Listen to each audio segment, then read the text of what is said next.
primera historia de la literatura argentina en la que se erige toda esta cuestión de que sea el Martín Fierro el texto fundacional y toda la historia que después le va a refutar Borges, ¿no? Rojas era muy amigo de Lugones y juntos fundan toda esta idea de el discurso sobre lo que es la cultura argentina y sobre todo la literatura argentina, y escriben el famoso libro Gordo de Rojas, que es el primer historia de la literatura argentina, que es el que pasó por generaciones y generaciones y del cual hemos aprendido que es lo importante para leer en literatura argentina. Borges lo discutió mucho a Rojas, y de hecho hay un ensayo muy bonito de él que se llama El escritor argentino y la tradición, que ahora lo está chequeando justamente Marcos, sí.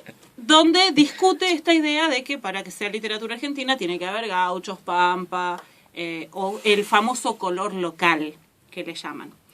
Igualmente, haciendo honor, digamos, el Día de la Cultura Argentina se crea por un hombre completamente del lado de la academia, del lado del poder, del lado del canon, y que fue el que designó que era lo importante para leer y que era lo importante para la historia de la literatura argentina. Y yo voy a hablar de alguien de la contracultura, voy a hablar del Día de la Contracultura.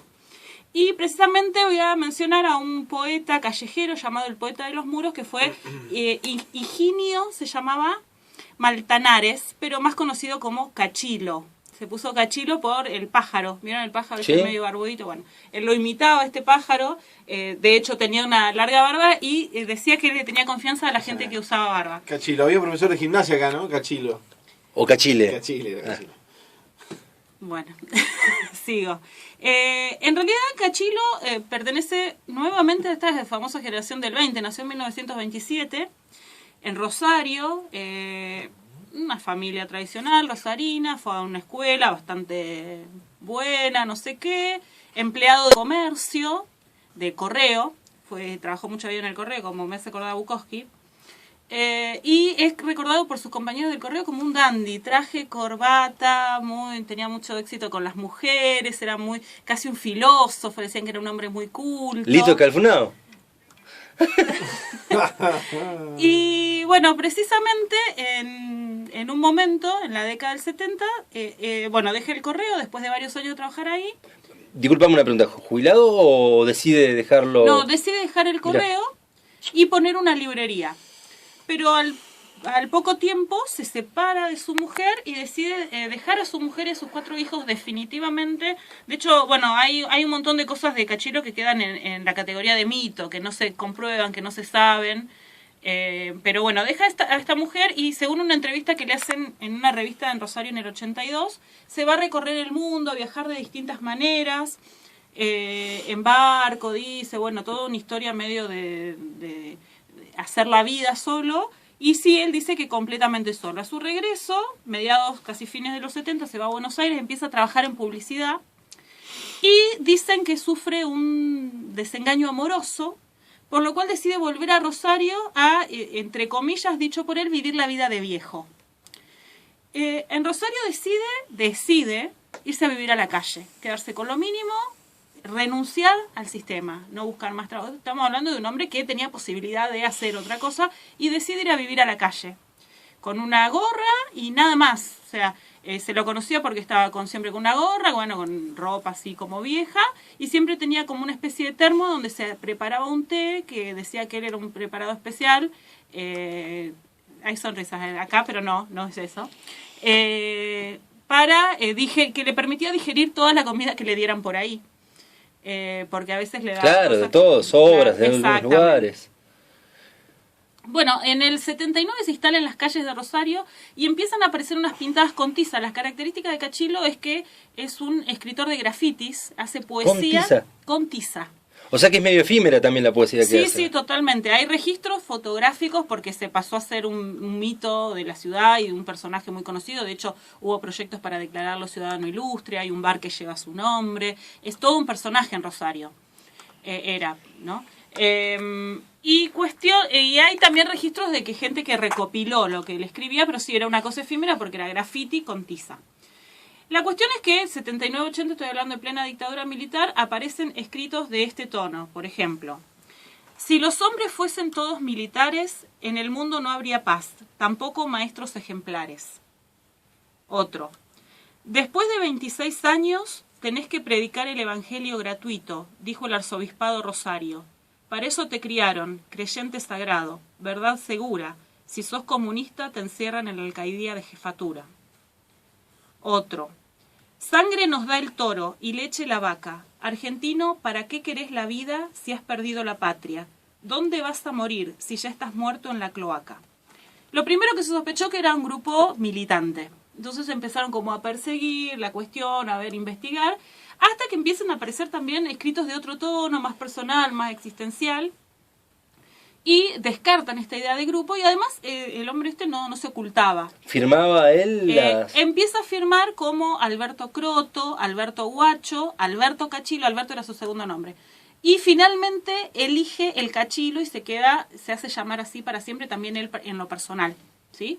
Elige precisamente el nombre de este pájaro. Por eso, en toda la mítica que se crea con respecto al personaje, es alguien que deja su vida establecida, digamos, una vida casi burguesa, podemos decir, un empleado, una familia, todo lo clásico, para vivir en la calle y hacer su poesía de cualquier manera, escrita en las paredes, en lugares públicos, visibles.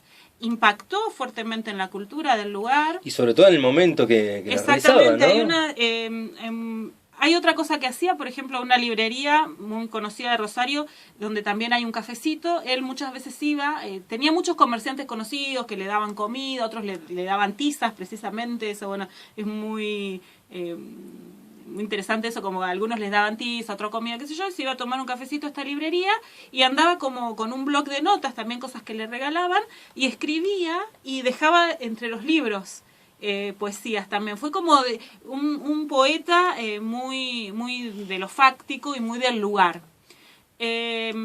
Escribió en uno de los libros, por ejemplo, hay uno, porque decían, bueno, no tenés televisor, estás afuera del sistema, pero escribió sobre Malvinas, por ejemplo, y hay uno sobre Maradona que, si lo encuentro, está bueno.